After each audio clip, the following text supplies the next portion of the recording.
Bonjour à tous, aujourd'hui j'ai envie de vous faire une vidéo qui sera peut-être un peu provocative puisque j'ai envie de parler de santé mentale. La santé mentale, c'est un sujet qui est effectivement extrêmement important aujourd'hui parce qu'il y a de plus en plus de personnes qui en souffrent, notamment des jeunes. Donc c'est un vrai sujet, j'en parle personnellement. Là où j'ai envie d'être un peu provoquant, c'est que pour moi, à partir du moment où on parle de santé mentale, on prend les choses par le mauvais bout, ou en tout cas on ne les prend pas par le bon bout. Puisque la santé, le bien-être, la performance, tout ça en fait c'est quelque chose qui est holistique. Et donc l'idée c'est pour moi plutôt de réfléchir quelle est la recette de cette santé, de ce bien-être, de cette performance. Et à partir du moment où on s'en écarte, d'office il va y avoir un problème. Et on sait que la plupart des maladies métaboliques modernes, sinon toutes, sont dues en fait à notre style de vie. Si je prends, pour prendre l'exemple par exemple voilà, on parle de santé mentale, il faut savoir que la sérotonine qui est responsable en grande partie de la sensation de bonheur qu'on peut avoir, elle est produite à 90% par les intestins.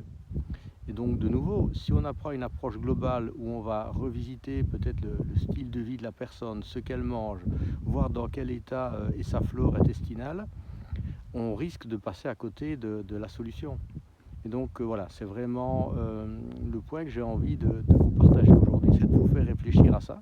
C'est que si vous avez un problème, et en particulier si vous n'arrivez pas à le résoudre, essayez de prendre un peu de hauteur et d'avoir une approche beaucoup plus cohérente, et notamment voilà, en termes de santé, de regarder tous les aspects qui interviennent, comme la respiration, comme l'hydratation, comme la nutrition, comme la récupération, comme le mouvement, comme l'exposition à la lumière naturelle, comme la qualité des fréquentations qu'on peut avoir, voir comment on pense.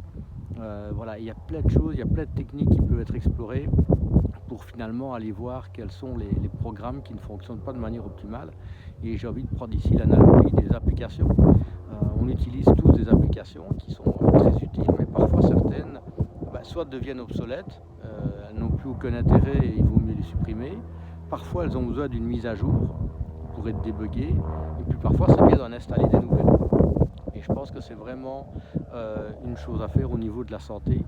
Alors oui, la santé c'est aussi une responsabilité individuelle, parce que si on voulait aujourd'hui améliorer la santé de la population, il suffirait d'interdire tout l'essentiel de la nourriture industrielle. Quand on va dans les grandes surfaces, globalement, pour reprendre la citation de Jean-Pierre Coff, il y a énormément de merde. Et donc à partir du moment où on enlève tout ça, finalement on va impacter l'économie, puisque tous les gens qui soit qui travaillent ou qui s'enrichissent par rapport à ça n'auraient plus ces revenus.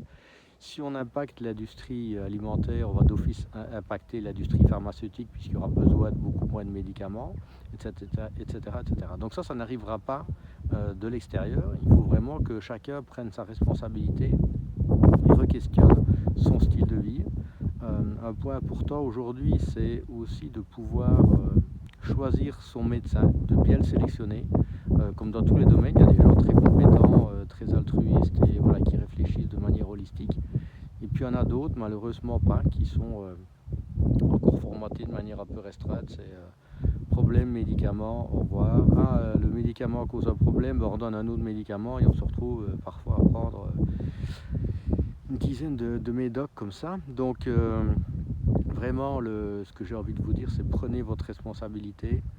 Faites-vous aider par des gens qui ont cette approche holistique. De nouveau, si je reprends l'exemple des médecins, il y en a qui en plus de leur doctorat en médecine, utilisent d'autres approches. Donc ça va être intéressant d'aller voir comment tout est interconnecté. Ou sinon, moi, je serais aussi voilà, ravi de discuter avec vous, de partager les avantages du biohacking. C'est en tout cas moi ça que ça m'inspire, c'est vraiment d'avoir cette approche globale, de voir comment les signaux extérieurs vont produire des effets chez nous et de voir si ces effets sont bons ou pas pour notre santé, notre bien-être et notre performance. Voilà, dites-moi ce que vous avez pensé de cette vidéo en commentaire, je serai ravi d'échanger avec vous sur le sujet.